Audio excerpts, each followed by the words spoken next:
اذا ان الوضع المصري يشبه في كثير من الوضع في تونس.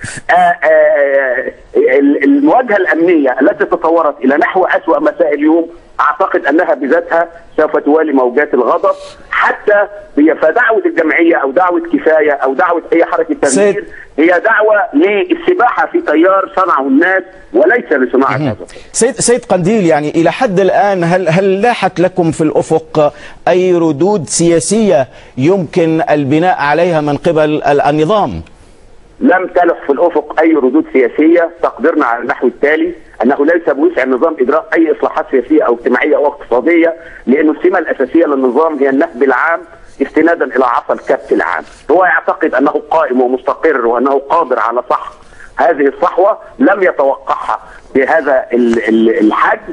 في احساس بالغطرسه، انا اعتقد ان احساس الغطرسه سينكسر على منحدر الشهور التي تفصلنا عن موعد التجديد الرئاسي، لان الرئيس مبارك ينوي اعاده تنصيب نفسه للرئاسه لفتره سادسه، كانه يريد يعني ان يطيل عذابنا. طبعا هذا الا اذا قدر الله شيئا اخر يعني يقصر به يعني عذابنا، لكن الجديد ان هناك بعد 5 سنوات من اشواق تغيير متناثره وتحركات في صوره وقفات احتجاجيه، هناك انتقال من رصيف الشارع الى نقر الشارع، هناك حركه شعبيه الان ناميه من خارج كل الاطر. نعم سيد عبد الحليم. بعض الاطر للتغيير، هذا هو المطلب الرئيسي الذي يسبق اي مطلب. سيد عبد الحميد قنديل، المنسق العام لحركة كفاية المصرية، شكرا لك. الآن معنا من القاهرة الدكتور محمد عبد السلام، عضو لجنة السياسات في الحزب الوطني الحاكم. إلى حد الآن لم نسمع بشكل واضح أي رد فعل من السلطة حول ما يجري في الشارع المصري. رد الفعل يأتي بعد مراقبة الوضع ودراسته. اللي حصل أمر مزعج طبعا، لكن ليس مخيف إلى هذا الحد الذي يتم تصويره والذي سمعناه توا. نحن نتحدث عن دولة عدد سكانها 85 مليون. هذا جيل جديد تماما، لا تستطيع أي قوة سياسية من القوى الموجودة أن تزعم أنها مسؤولة عنه ولا عن توجهاته ولا عن اللي حصل. حصل بالتأكيد أكبر في الحجم من التوقعات اللي كانت موجودة صباح اليوم، والموضوع اتطور إلى أعمال شغب في الفترة الأخيرة بفعل محاولة بعض هذه الجهات ايضا ان تتبنى هذه الحركه. انا رحت امبارح التحرير النهارده وبالصدفه قابلت احد القيادات اللي كان لهم علاقه ببعض هذه التنظيمات، وتبادلنا الحديث واحنا بنتفرج على الناس كلها وازاي بيعبروا عن وجهه نظرهم، وكان كلام واضح جدا ان دول مش اللي بيتظاهروا، مش دول اللي احنا عارفينهم، في ناس ثانيه خالص هو جاي يتفرج عليهم مش جاي يشارك معاهم. وبالتالي لدينا فعلا جيل عامل كده زي اللي حصل في فرنسا اواخر الستينات بحجم اقل. عايزين حركه اوسع، عايزين ما لهمش مطالب محدده او شديده التحديد زي ما بنسمع دلوقتي. وبالتالي رد فعل الحكومه لا يستطيع احد اولا ان يزعم انه يعبر عنه، لكن اللي انا حاسه ان الامر بيدرس، بيتم متابعته جيدا، لكن بهدوء شديد ايضا. يعني مش هتلاقي في مصر، وده ما حصلش طول عمرها، ردود افعال متعجله او سريعه او حاجه بتخض الناس الى درجه انه ياخد اجراءات بالليل. مش هيحصل ده، الموقف هينتهي الاول وبعدين هيبدا تقييمه بعد كده. يعني وما هي الضمانات النظام حتى لا يتكرر مثل ما يقول الكثيرون السيناريو التونسي؟ لا، السيناريو التونسي احنا اتفقنا من زمان ان بنتكلم على حاجه مختلفه تماما. الثانيه اقرب لثوره طبقات وسطى، مش فقراء، في بلد صغيره، في نظام زي ما سمعنا النهارده معظم التقييمات، نظام مختلف تماما عن نظام السياسي المصري تماما. انت بتتكلم على مظاهرات كانت موجوده على مدى ال3 سنين اللي فاتوا، احتجاجات موجوده طول الوقت، الناس اتعودت عليها، كانوا بيتفاوضوا مع الحكومه، بيوصلوا لحلول وسط. هذه المره جيل اصغر مطالبه مش محدده. اتصور ان هبه من الهبات اكثر منها حاجه او عمليه مستمره تطرح مطالب كبيره. ومع ذلك سيد محمد، يعني هناك من يقول حتى ولو كانت هبه او جوله من الجولات، ولكن يفترض ان يكون الدرس قد استوعب بشكل كبير مما جرى في تونس، وبالتالي القيام بربما اجراءات او قرارات استباقيه حتى لا تتسع دائره هذه الاحتجاجات. لو انا عارف مصر كويس لن يتم شيء في ظل وجود الازمه الحاليه. ان الجو بيهدى اولا، ثم يتم التفكير بعمق شديد واتخاذ القرارات المناسبه بناء على آلية الدولة الحالة. ولكن عفوا يعني بن علي كان يقول نفس الكلام، كان يقول ان النظام قوي ولن يسقط ومع ذلك سقط. بن علي انت بتتكلم في نظام قايم على الامن بالكامل، ما كانش عنده انترنت، يعني مصر حاجه ثانيه خالص. يعني الواحد اوقات ما بيلاقيش حتى اوجه مقارنه بين النظام السياسي والامن التونسي والنظام السياسي والامن في مصر. انما ما تقوليش بن علي قال كذا فاحنا هنقول كذا. مصر انا بقول لك رهان، لن يتم التصرف تحت ضغط، لن يتم اتخاذ قرارات متعجله، سيتم قراءه الحاله جيدا، سيتم التشاور بشكل جيد في الموضوع، الناس كلها تاخد نفسها لمعالجه امر الناس كلها. انا سمعتها النهارده اكثر مره دول ولادنا، ولن يسمح حتى لتيارات سياسيه مشطه انها تتبنى المطالب وكأن هذه هي مطالب المعارضه المصريه المتفرقه.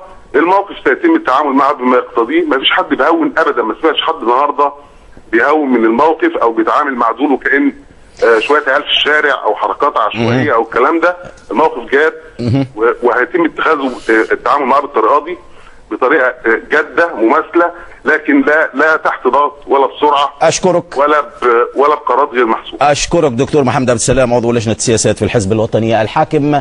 معي الان من القاهره الكاتب والاعلامي حمدي قنديل. سيد حمدي، مما شاهدته في الشوارع المصريه اليوم، كيف يمكن ان ترسم حجم هذا الاحتجاج والى اي مدى يمكن ان يذهب؟ حجم الاحتجاج حجم كبير للأسف. أنا اللي بسمعه من الناطقين باسم الحزب الوطني وباسم النظام على شاشاتكم منذ قليل وعلى شاشات القنوات الخاصة المصرية يدل على أنه النظام أصيب بصدمة، وأنه رد الفعل عنده ما بين التهوين وما بين العناد.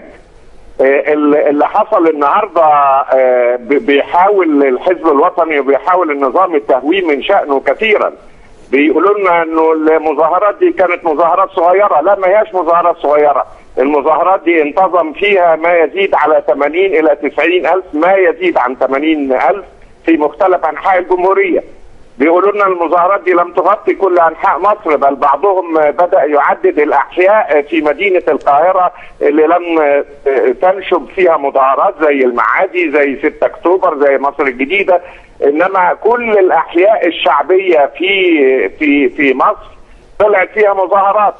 بيحاولوا يقولوا لنا المظاهرات دي مظاهرات فئويه، لا ما هياش مظاهرات فئويه.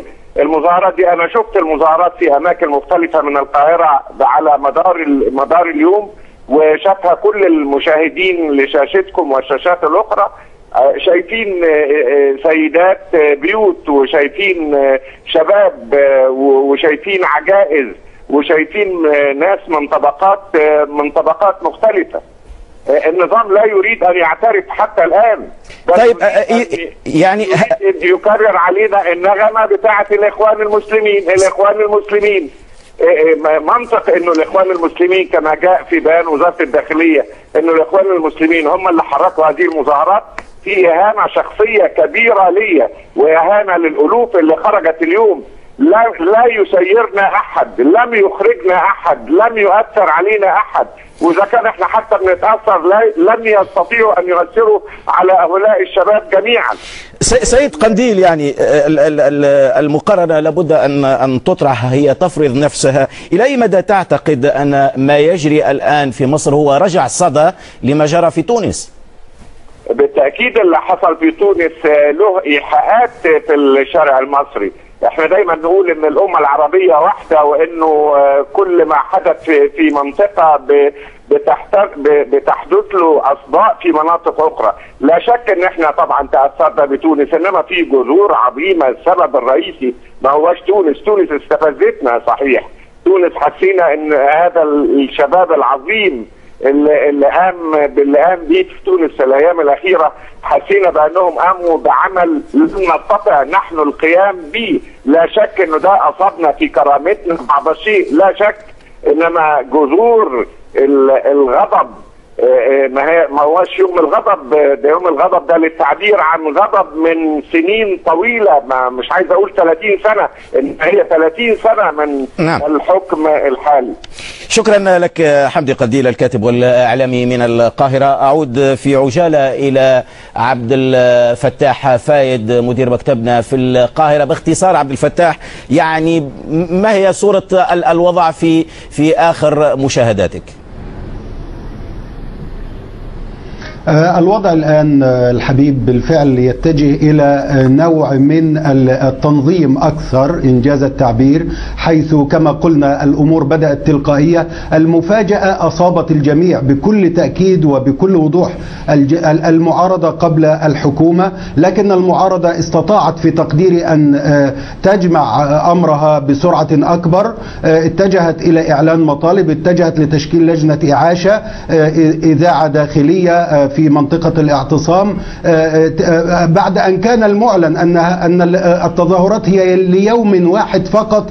يبدو أن ردة الفعل الكبيرة جدا والمفاجئة قد حفزت القوى المعارضة لاستغلالها أو لاستثمارها أكبر وتمديد الاعتصام والإعلان عن أنه ممتد حتى تنفيذ المطالب، بالرغم من أن ذلك لم يكن في الأساس. كانت التظاهرات ليوم واحد سمي يوم الغضب.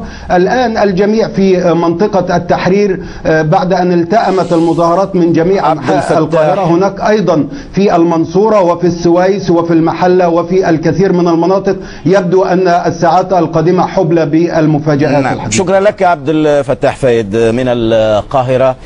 إذا سنبقى نتابع لحظة بلحظة هذه التطورات. أشكركم مشاهدينا الكرام، نهاية الحصاد وإلى اللقاء.